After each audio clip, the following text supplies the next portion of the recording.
wanted to chat to Jackie, who has been so supportive and brilliant on emails throughout the whole time when I've been emailing. So Jackie is the founder and CEO of PTSD UK. So hi, Jackie. Thank you. Hi, thanks for having me. It's so nice to finally meet. We were just saying before we press record that we've been sort of emailing for the last couple of years, but finally Actually having that kind of face-to-face, so to speak, kind of contact just means a lot. Actually, it's really nice, really lovely. Yeah, it really does. So thank you for giving up your time. So really wanted to kind of chat to you a bit more really about PTSD UK and what you do. But before we even get into that, what PTSD is, myself and my own lived experience has brought me to this because my own experience of living with PTSD. But I'd love for you to kind of tell me a bit more about it, and everyone watching, what is it? What is it? Kind of, yeah.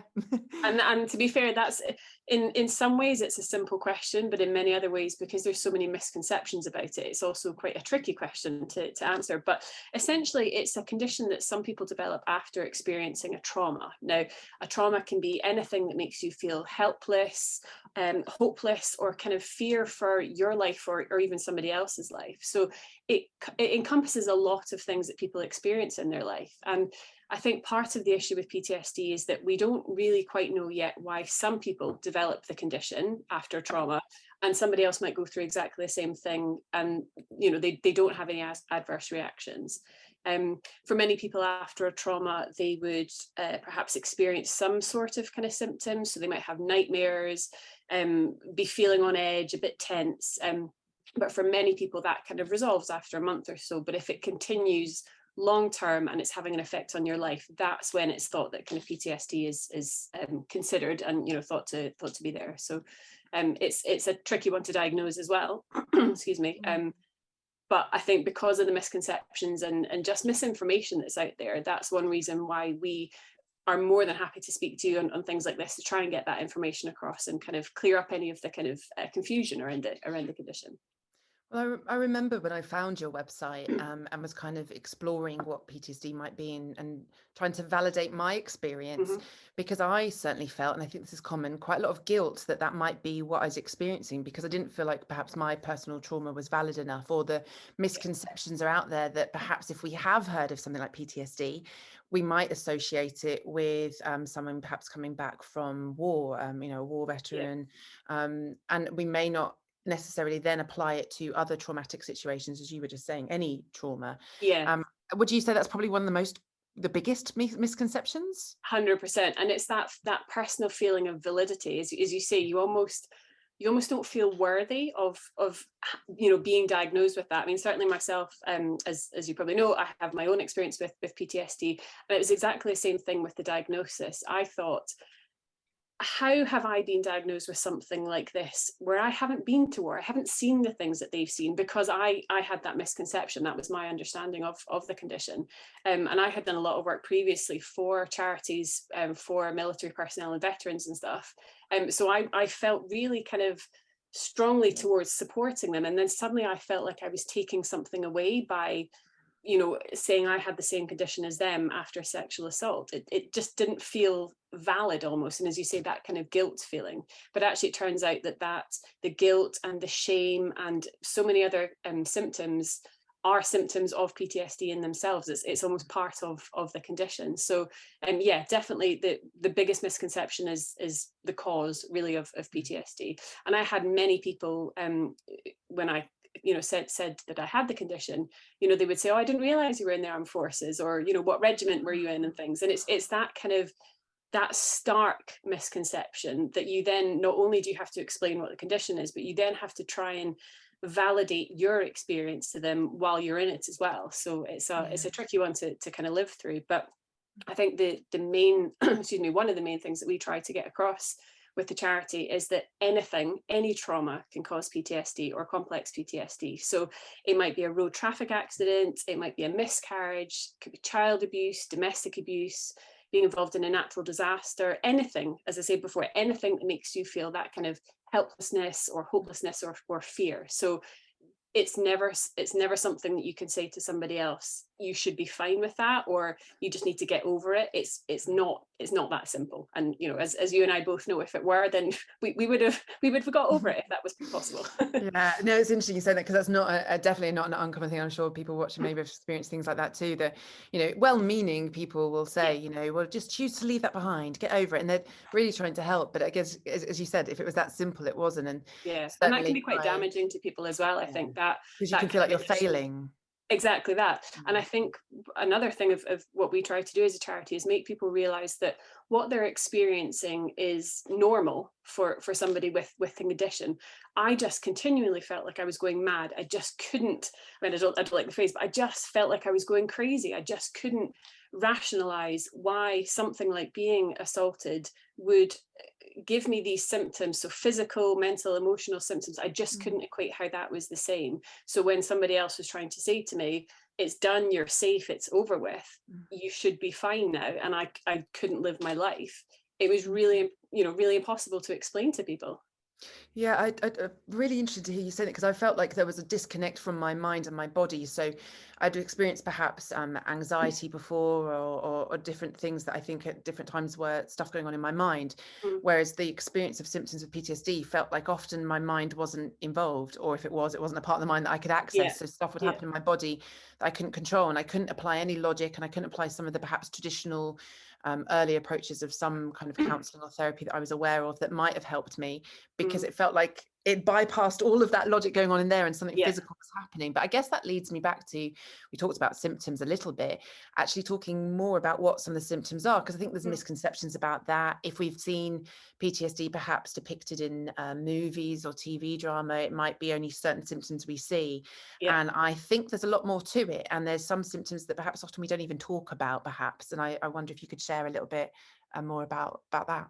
Yeah, of course, because I think understanding the symptoms is key to either recognizing it in yourself or a friend or family member if they've been through a trauma. So you might have understood a little bit more about the causes, but if you then don't know what to look out for, it's impossible. And as you say, the portrayal that we see in media quite often is wrong or very stereotypical. So they go down the route of, it's an angry, aggressive person who lashes out. And actually, there's so much more to it than that. And it's damaging, again, in terms of people being able to talk out openly about it and kind of admit that they need help. So so certainly with PTSD, there's 4 main categories of symptoms. Obviously within each one there's various kind of different elements.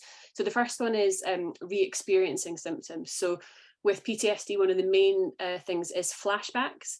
So it's essentially, and I won't go too much into the science of it because it can get a bit kind of bogged down, but essentially your mind and your memory is presenting an event as if it were happening in real time. So it's not looking back on it in terms of, this happened and I could smell that and I could hear that and I could see that. It presents it in real time. So your body and your mind physically and mentally feel like it's actually happening in that moment. And obviously that's terrifying, because if you're having flashbacks of a trauma that caused so much damage to you, and you're having to go through that time and time again, it's an all-encompassing physical kind of experience. Nightmares are another one in terms of re-experiencing, so similar to the flashback, but obviously at night. And one thing I found was that my nightmares didn't seem to have enough connection to my original trauma for me to be able to kind of equate that was part and parcel of the same symptoms. So it's not necessarily a nightmare about the main trauma that you had, or the traumas that you had. It could be anything. It's just that kind of fearfulness. Another category is avoidance symptoms. So that could be physically avoiding places or people that remind you of the trauma that you went through.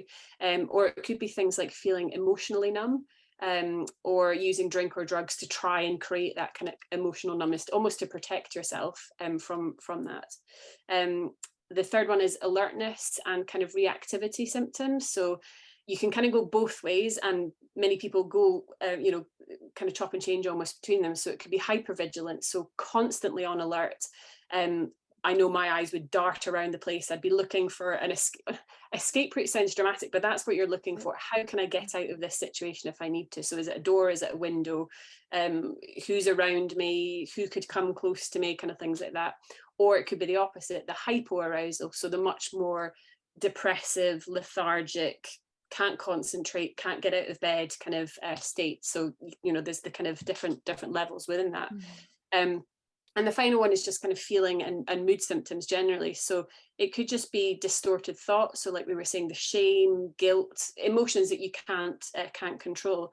And just that loss of positivity and the good feelings that you would get from things that you used to enjoy. So you know that you enjoy them, but you just can't get that out of yourself. So as I say, there's a multitude of symptoms within those categories, but that's generally where it falls. And with complex PTSD, which is usually caused by multiple traumas or repeated or kind of prolonged traumas, it's those same categories with an additional 3, which are much more around emotional regulation, that kind of impaired sense of self-worth, so a real kind of attack on yourself almost, and interpersonal problems, so particularly with relationships and things. So they're similar conditions in a way, but they're also kind of exaggerated and additional symptoms kind of within that category. And am I right in thinking that C-PTSD, whilst it won't be a new condition or something that people are experiencing, it's a lot less known about and a lot less talked, and only just starting to be recognised and officially diagnosed? Would that be right? Exactly that. So it's the recognition side of things. Again, I won't go into kind of too much detail, but there's different ways that conditions can be classified, and different diagnostic manuals essentially that World Health Organization or GPs and things will use. Now there's different ones in America and different ones in the UK, and there's varying, I'll put it politely, there's varying degrees as to what they agree in terms of PTSD actually only being recognized really in the 1980s itself, but complex PTSD being recognized in itself, which is about 2017 that actually complex PTSD started to be recognized as an independent condition almost in itself.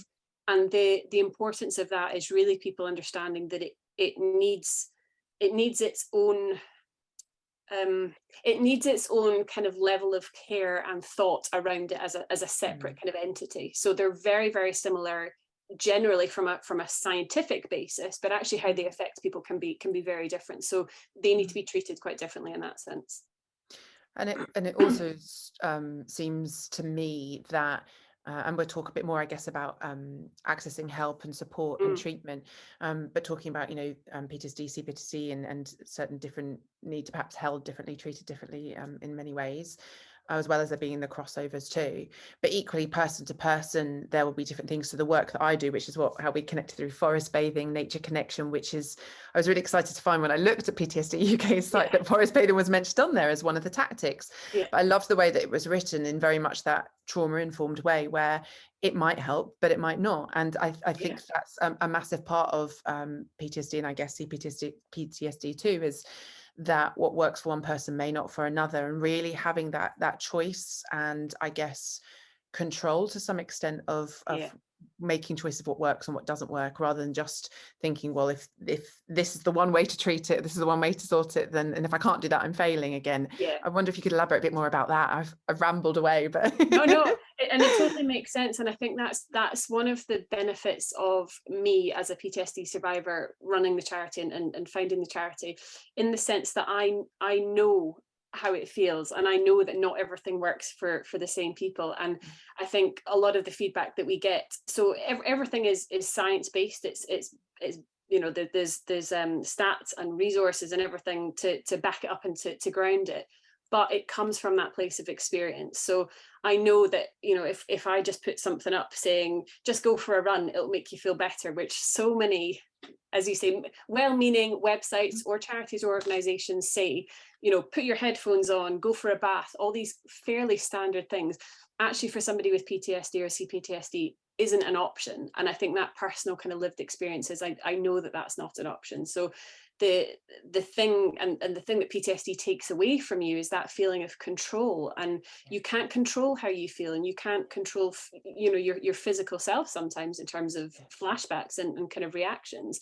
So somebody saying go for a run, that will fix you, or start meditating, that will sort everything for you, isn't an option, and actually finding what works for you, whether it's forest bathing, whether it's martial arts, whether it's music therapy, whether it's another sort of therapy, is going to be the most beneficial thing, not only in the activity itself, but in that feeling of empowerment that you have found what works for you. Yeah, absolutely. And even that might change. I mean, certainly my experience being out in nature and walking, which is what led me to doing the forest bathing training and trying to hopefully offer that in a trauma informed way in the sessions. Very much the ethos is about choice, and there's no right and wrong, and if something works or doesn't work, invitational really throughout the session.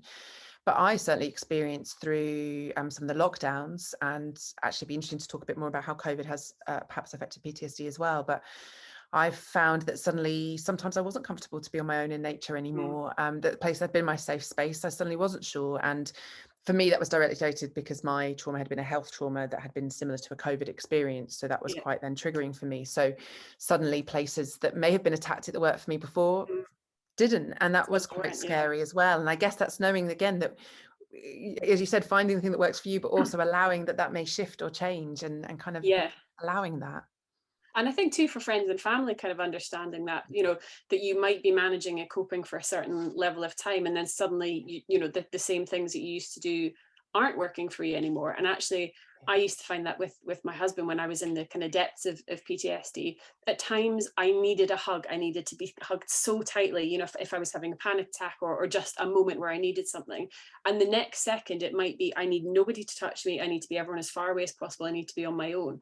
So there was never a right or wrong thing in the moment, which is what, as a condition, it's very difficult for friends and family to know what they can do to help and support. But I think if nothing else, it's just that understanding that things are adapting and changing slightly as you go along, and it's understanding that it will change for you as well. So as you say, what might work for you, one day, or a particular place might not be the right place the next time, and it's just kind of adjusting to that. Yeah, and I think for me, again, I know, but for me, it found the more I understood about it, the more I was able to allow and accept that. Yes. When I had fear about what it was, and fear that I was, I guess, broken is the word that kept coming up for me, Yeah. that meant that then everything became really difficult as soon as I was allowed. And by reading your website and learning from other people, suddenly then I was able to allow myself all of that, and they made a difference, which allowed me to communicate to others as well. Because as you said, family and friends, that can be really difficult, and I know you offer some support and guidance for them too. What would you say if someone is watching that is a family or friend, loved one of someone they think is going through or know is going through PTSD or C-PTSD? I think generally it's just about being patient. So it's trying to educate yourself as much as possible. So whether that's through reading our website or talking to a friend and family member, obviously that can be difficult at times, because certainly I didn't know what was going to help me. So I certainly didn't know how to tell somebody else how to help me. So the resources are there really to provide just an insight in terms of how they might be feeling. It's not saying they will be feeling like this. This is just how they might be feeling. Or if they're reacting in a particular way, this is the science behind why their brain is making this emotion happen, or it's affecting them in this kind of way. So I think understanding, having that knowledge, and if nothing else too, again, they will feel that support. If you say, I've spent 2 hours reading the PTSD UK website and I know all this about the condition that you're experiencing, it just might make them feel, well, you've done what you can almost. But we do also have some resources on there that are much more practical things. So quite often you get friends and family saying, oh, if I can do anything to help, just let me know. And again, it's well-meaning, and for sure they mean it, but again, it's what do I ask them to do? So it could be something simple as getting them to do the food shop, or when they come round, don't expect you to make a cup of tea, they need to go make the cup of tea, or just kind of little things like that actually might seem so innocent and so simple, but actually can just really mean the world to somebody who's struggling. So there's lots of different kind of resources there to kind of help them understand and do what they can to help their loved one. Excellent. Thank you for that. Yeah, I think that's really important, because sometimes that's forgotten in the conversation, is it? But most importantly, actually, we haven't talked about what support and treatments are there, because we talked about, some diagnosis, and I think it's quite hard to get diagnosed as well. Is that right? Yeah, and I think part of the problem is that because PTSD is a relatively new condition in that sense, it's actually the GPs and medical professionals, I don't want to knock them too much because they have such a tough job, and they do an incredible job, but science and research is moving on. So we're finding out more and more about the condition and why it works and how it works kind of in the way it does. But actually they're not able to keep up with that. So in terms of a diagnosis, people get misdiagnosed so often. They may have misinformation or misconceptions about the condition as well. So getting a diagnosis without almost kind of taking some information and saying, I have this symptom, this symptom, this symptom. Do you think it can be PTSD? Is sometimes, you know, an impossible task. But again, you know, that kind of misdiagnosis part can kind of sully or just make it really complicated, because obviously people can have multiple conditions at the same time. So that can kind of add complexities. In terms of treatments that are available though, so the general route that we would say, if somebody feels like they're struggling after a trauma, or they're just not getting over it in that sense, they're just not able to move past something, is to speak to their GP. That's generally the kind of first port of call, and they would usually refer them onto the local mental health team, or the team that's able to offer the kind of full diagnosis and talk about treatments.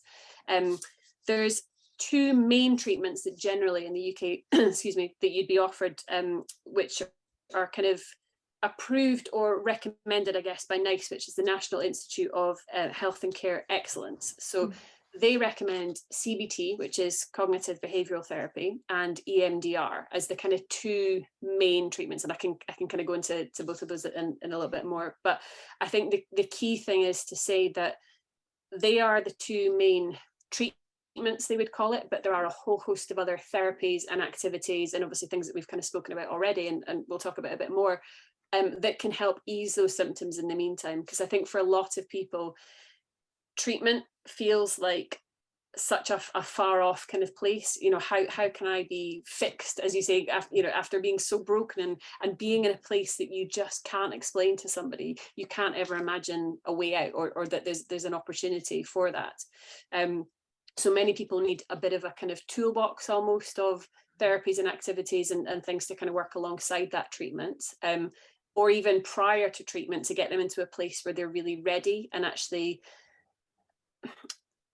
kind of have the right mindset to do it, because you have to be quite open to these things. And also, you know, for a lot of people, PTSD and C-PTSD kind of dampens that down. It closes them. It's a protective measure to kind of stop them being ready to do that. So it's not a straight kind of start at diagnosis and away you go for treatment. You know, there's quite a lot of different pathways to get to that point. So yeah, it maybe makes sense, I guess, for me to chat about each of them.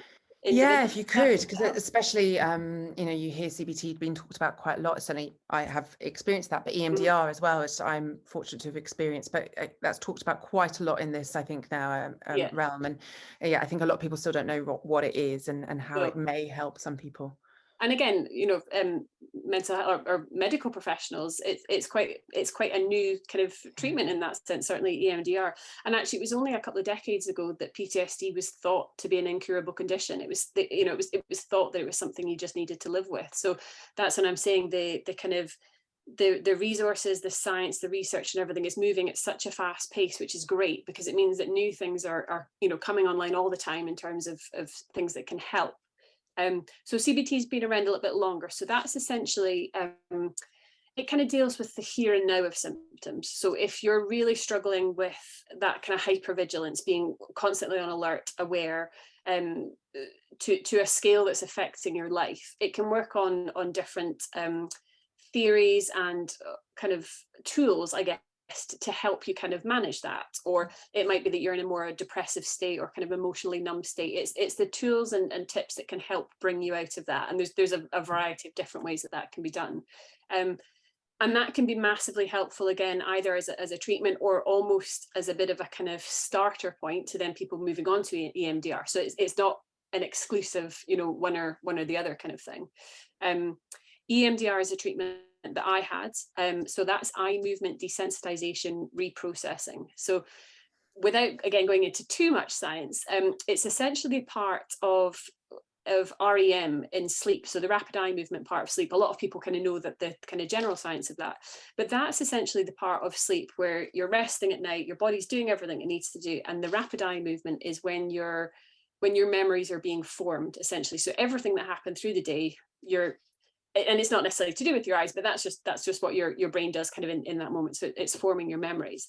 So that would be a standard day. Rapid eye movement would happen, your memories would be formed, you'd wake up the next day, and all would be fine. If you experience a trauma or prolonged trauma, your body goes into that kind of fight or flight trauma response that a lot of people know about. And when you're going through that, your mind and your body shuts down certain activities or certain elements of your body that are not necessary at that point. So if you're getting ready for fight or flight, the blood goes to your muscles, so you're ready to run, so it goes away from your extremities.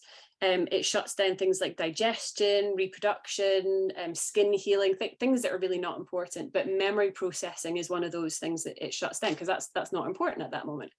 So when you are experiencing that trauma, it's not being processed as a memory. But when you go, obviously not consciously, but later on, when your mind goes to process that memory, because it's not being stored as such in the moment, it can't quite find the right place to put it, because it's not being stored correctly as a memory. So it kind of rolls around your head almost in real kind of layman's terms, until at some point it might be presented as a memory, because you smell something that you smelt maybe during the trauma, or you hear something, or you see something. So as in the same sense that if you smell sun cream, it might remind you of a really nice holiday. If you smell something or hear something or see something that reminds you of your trauma, you don't get that nice vision of a summer holiday. You get that vision of the trauma, but because it's not being processed correctly, you get that flashback, and that's when it happens in real time, and you get everything kind of in the same sense. So that's kind of the science of the flashbacks. So what EMDR does, it's generally a physical left to right eye movement while you're thinking of the trauma. So this is obviously with a therapist. Some people will use tapping, so it might be left or right on the shoulders, or left or right on the legs. It's just that physical left and right kind of movement that replicates that REM part of sleep when you're processing the memory. And one of the main things of EMDR is that you don't have to talk about the trauma at the time.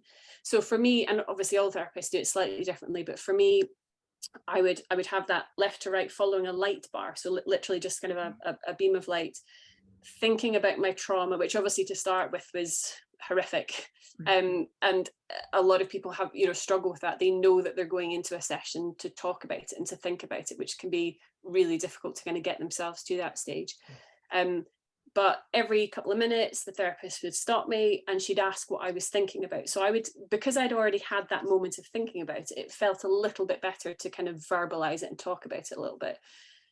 She'd then encourage me to do it again, think of a different path. And to be honest, there were times where my brain went in such crazy directions. You just kind of let it do what it needs to do almost. And I would think about the strangest of things to do with the trauma, but I'm like, why is that coming up? But it's just your brain, doing what it needs to do to process it, like it would do at night, whether it's part of a dream or part of a nightmare. So the EMDR, in a nutshell, really allows you to process what happened and put it into a memory capsule, so to speak, rather than being around somewhere ready to come back as a flashback. So you still remember exactly what happened, you still remember all the details, what happened, you just don't have that physical charge of emotions and the everything else that comes with it as part of PTSD.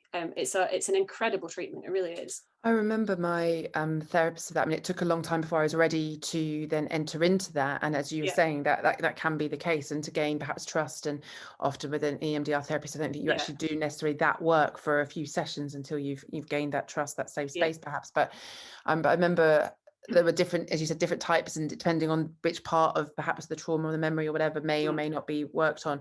But she talks about sort of almost placing files on the computer, and a file that hadn't been filed properly. And I was really quite surprised. I tried to go into it with a very open mind and try not to read too much about it. So I try not to intellectualize it beforehand. And I was really quite surprised that then when I was asked to then, once we'd finished that part of the process, and asked to then perhaps think back on that moment, how the physical and emotional reaction was so different, because it had been refiled without it felt like any of this being involved in the process, even though it was, but not consciously. So I was quite amazed. But I suppose it's still important to, I can say that about that particular moment for me. I suppose it's also important to say that it isn't always going to work for everyone either. So it's in this amazing really interesting newish treatment, but again, people may not be ready for it, or it may not work at the time. And it's also about finding the right therapist, the person that you connect with, and exactly there's that. so much to it, isn't there? Yeah, and as you say, timing is a massive thing. So there may be people that are desperate to do something, they'll go into the treatment and actually they're just not ready for it consciously, in terms of they might not have been able to get to safety almost in terms of a physical setup. So if if it's a domestic abuse case, for example, they need to physically be kind of safe in that sense. They might just not have come to terms with what's happened. It might be too fresh for some people after a trauma. So there's multiple reasons why for some people waiting or having either counselling or talking therapies or other kind of therapies prior to EMDR are a better option, and to kind of wait before they start that. But I would also say to anybody who's tried EMDR and felt it didn't work, that if you can, go back and try it again, because you might be, and it's not necessarily about readiness, because that almost implies a certain amount of blame to somebody, but you might just be in the right space to be, for it to be a bit more effective the next time. So I mean, we have case studies on the website of countless people who, the words that they come out with, it's so inspiring. It's changed their lives. It's done everything for them. So it does work, and it can work. But yes, as with anything, and as we said before, it's finding what works for you. So it's definitely it's a personal reaction to the condition, and it's a personal reaction to the treatments, for sure. Yeah, definitely. I mean, it was something I have sort of sung its praises a lot, because I was quite amazed of having sort of, I was fortunate enough to be able to access talking therapy, did some sort of movement yoga therapy, all those different things.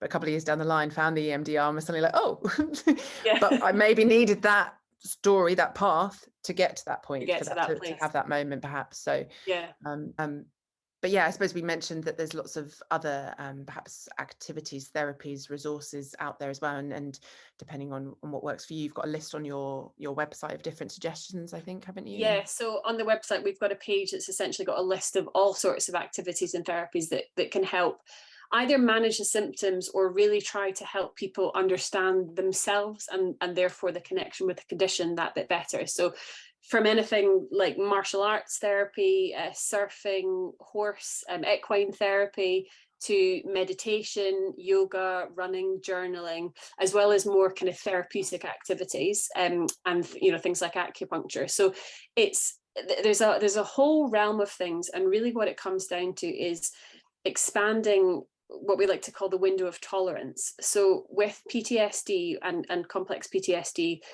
your window of tolerance to general life is maybe a bit narrower than somebody else. So we all have a window of tolerance, whether you've got PTSD or not. And for many people, it's quite wide. So above your window is that kind of almost manic alertness, that kind of hypervigilance again. And below the window of tolerance is, everyone gets it, the days where you just can't be bothered. You're just a bit kind of just not really with it. But obviously with somebody with PTSD, that window is so much narrower. So it doesn't take much to either either loop them up or loop them down out of that kind of window. So many of the therapies and activities that we talk about are really about expanding that window, and also if you do come out of the window, either up or down, how to get back within your window as well. So it's a great kind of analogy, but ultimately what you're trying to do is provide a certain level of control over your feelings, your emotions, and actually physically, there's so many things that you can kind of do to help with that. But as we mentioned earlier, it's about finding what's right for you. Simply saying to somebody, go for a run, might be amazing for PTSD and for the cortisol levels and everything else, scientifically. But actually, from my perspective, I couldn't leave the house when I was at my worst. So there's no way I could go for a run. So it's about finding what's right for you kind of in that moment. And actually, if you need to adapt any of those things to make it work, then go for that as well. So quite a common, almost self-care kind of thing is go and take a bath. Again, I couldn't be in a bath because I felt so trapped and so kind of isolated. I felt like I couldn't hear what was going on around in the rest of the house. So at times I would get my mum or my husband to sit outside the bathroom door, and I knew that they were kind of there. They might sit and read a book or sit on their phone or whatever. But if you need to adapt any of these kind of therapies to take somebody with you, or just like we were saying earlier, how can a friend help? It might literally be sitting outside the bathroom door, or sitting outside your bedroom door while you're lying in bed meditating, or you know, whatever's right for you. Yeah. Oh, I love that. Thank you. That's, yeah, all about that adapting, that control.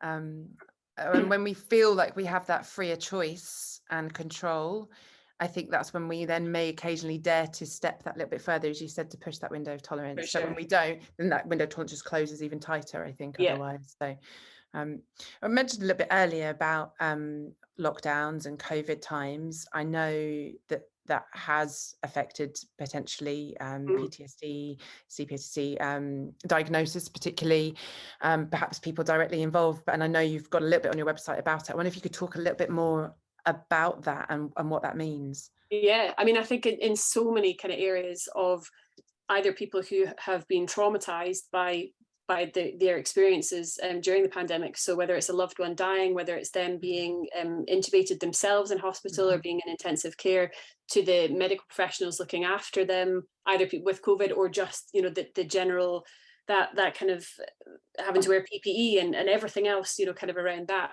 from the scale all the way up to people who have had PTSD for many years, but actually can't access treatment or support anymore because everything's been shut down. So there's a huge increase in terms of the kind of support requests that we're seeing over the last couple of years, and just the resources that are required from that kind of an increase. But I think generally where we've seen it the most is at kind of either end of the spectrum, as I say, the kind of almost new cases that have been caused by people's experiences, but also the people who've maybe been going through therapies or treatments, or had kind of found their feet with the life that they were kind of living, and then everything was shut down, so they couldn't access that support and that help, and you know, the people anymore. And I think so many people with a variety of conditions have been affected in that way as well. But yeah, for sure we've seen it with PTSD. And how then does that link with obviously what you do? So PTSD UK, we've talked a little bit about obviously your, you know, the website, the support, the resources. How does that impact, you know, whether you're getting obviously a greater amount of people contacting you and asking for help, and yeah, how's that impacting? What help do you need, and how can people support with that as well? And yeah, I mean, for us, we're still a very small charity.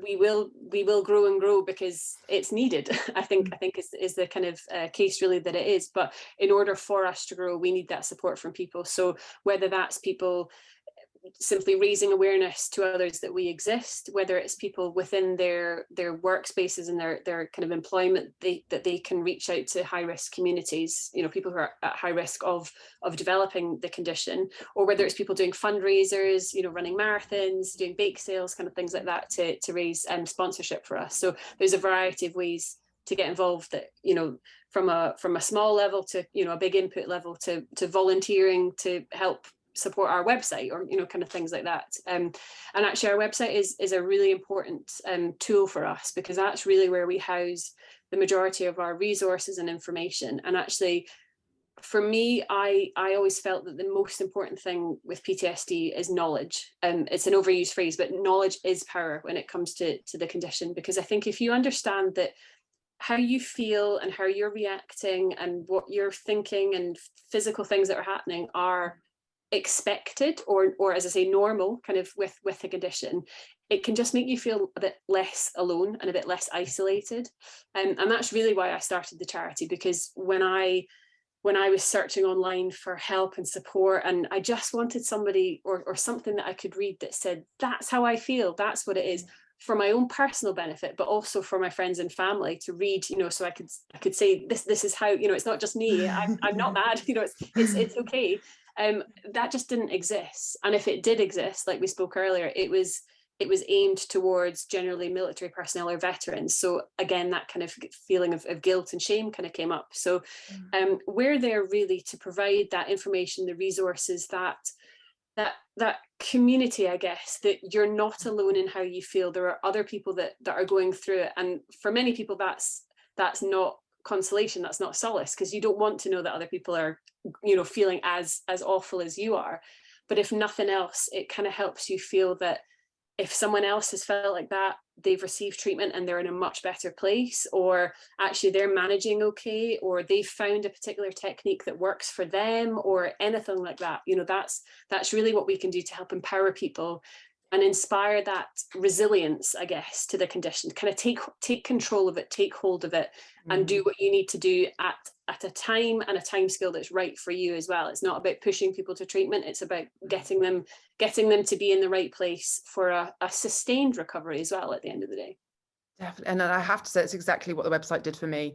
Perfect. Finding it was the first time that I'd read about it, that when it wasn't in the context of, as we were saying, perhaps the war veteran coming back with PTSD, and to be able to read that just helped me so much. And particularly things like the fact that it actually does show changes in the brain. That there was physical stuff. For me, that meant that I allowed myself then to have some of the symptoms. Obviously it's different for different people, but for me, that was my then fact that went, for me, science trumps all. Yes. if you can physically look at a brain scan and see that somebody with PTSD has different areas lighting up, so to speak, than somebody without PTSD, or there's parts of your brain that are physically smaller or that are enlarged after a trauma, then it just makes you feel like, as you say, you almost allow yourself to have those symptoms. It's okay, because it's not a personal failure. It's not something that I can just get over. It's not something that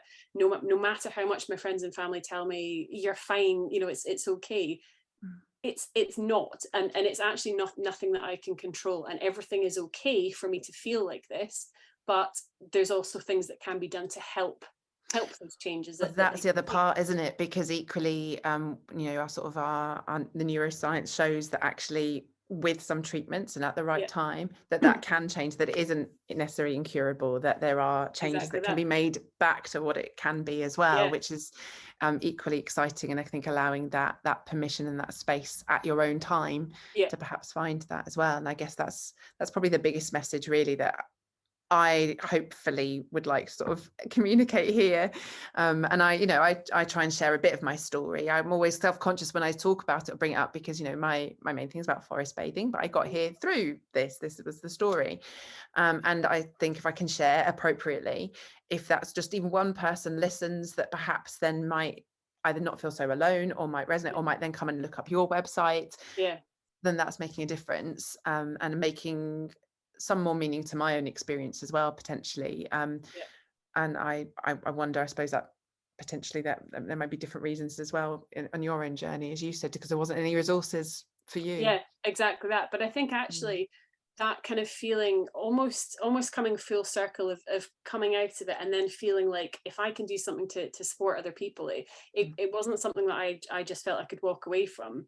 Because of that misconception and misunderstanding, particularly around treatment, I thought I would be doing, it sounds a bit grandiose, but I would be doing the world a disservice if I had that treatment, knew that it was great, knew that I could be back to me, good or bad, but if I knew that was possible, and then just left it at that and just walked away, and just everyone else can just kind of find it themselves, I managed to find it, that just wasn't really an option for me to do that. So but the same for you, the fact that this is now what you do, it's as you say, it's led you to this place, but this is what you do. So I would love for you to tell me a bit more about what you do in terms of the forest therapy, and like how you got into that, and kind of where it's taken you from there.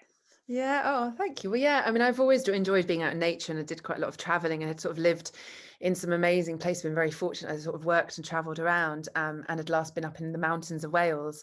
So when what happened, and my health forced me to then come back to the depths of Essex, I think I was quite resistant to start with, because I maybe didn't see it in quite the same way. Turns out there's some beautiful parts of Essex too, actually, but and knew I needed to be out in nature. But sort of through that, did a little bit of research of how much nature can help with healing, both physically and mentally.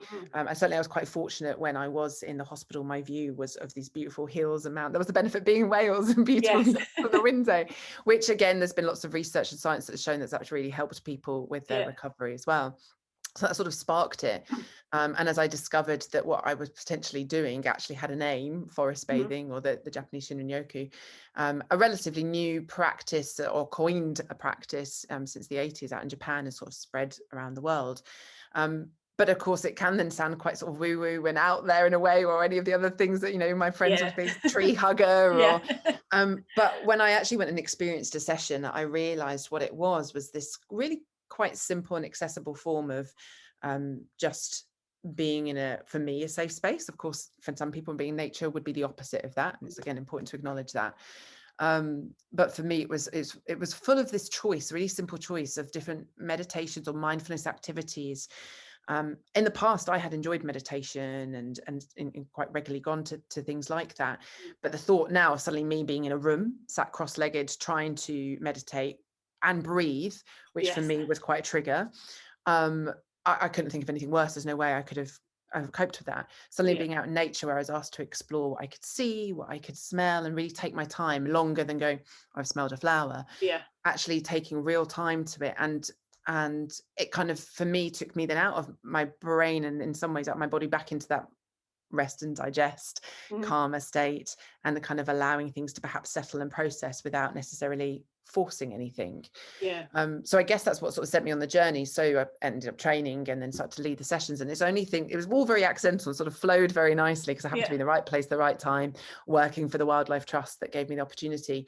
But learning so much every time I guide a session, because it's what people bring to it and what nature brings to it. As a forest bathing guide, you're not a therapist. You know, it isn't therapy as much as I've called myself forest clouds nature therapy. It isn't.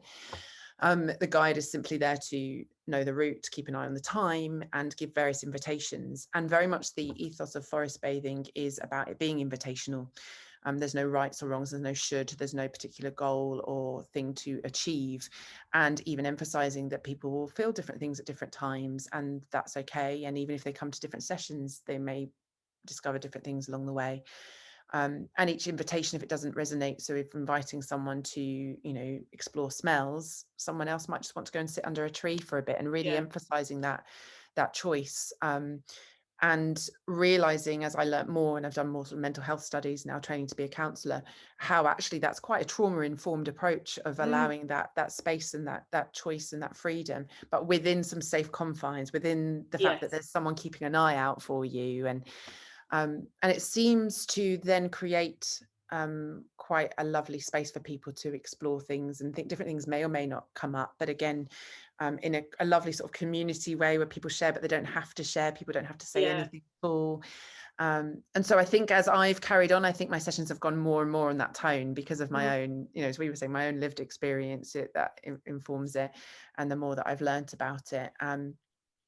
So I offer sessions all around for different people. I work with different organisations as well, including the local Mind charity near us, the mental health charity.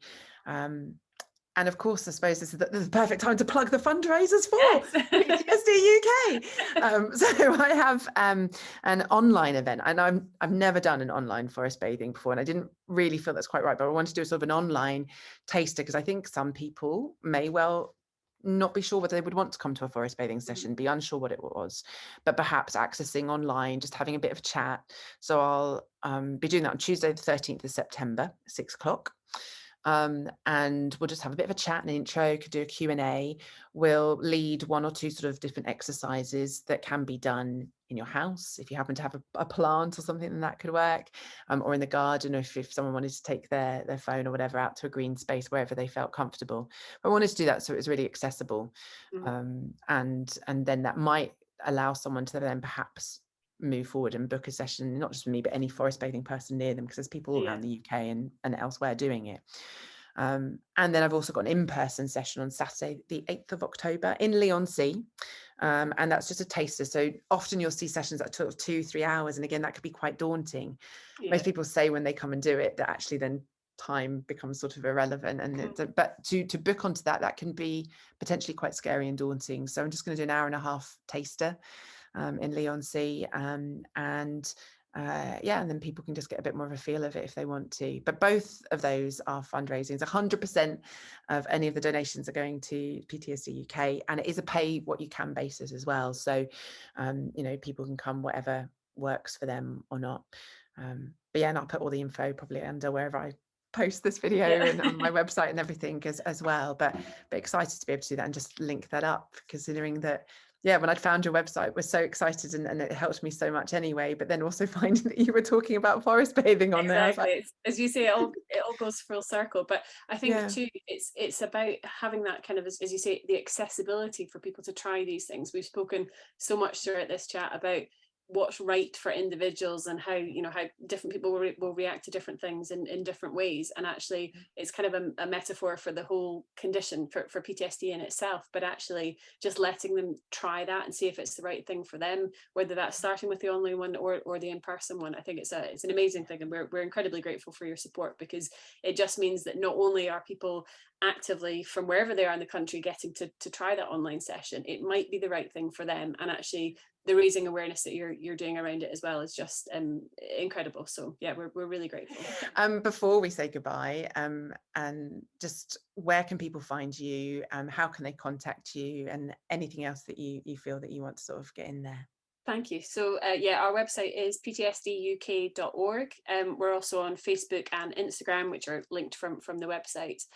There's heaps of resources on our website, but also we're also really open to, if anybody needs any particular information or support, obviously drop us an email. We'll get back in touch as we can. We are a small charity. We don't have phone lines yet, but you know, there's always bigger plans on the horizon in terms of what we will be able to offer people. So if anybody does need anything, or even if it's just a chat or more information, or they're worried about a friend or family member, get in touch. And if they want to help and support what we do, then massively grateful. Thank you. Obviously, you can donate to us via our website, or set up kind of Facebook fundraisers, or get involved in one of our events. So obviously, we've got charity spaces at things like the Great North Run or the London Landmarks Half Marathon next year, a variety of events around the country. And if nothing else, if you can raise awareness, tell your friends and family about us. Tell anybody you know that we exist, because one of the main things we need to do is get to the people who need our support. And actually, because of the nature of the condition, that can be anyone of any age, of any gender, of any culture, and accessing all those people in the UK is a big task. But we'll get there, and we're ready to support them when they need us. Amazing. Thank you so much, and thank you for setting it up. And yeah, thank you for joining me today as well. Thank you. It's been a pleasure.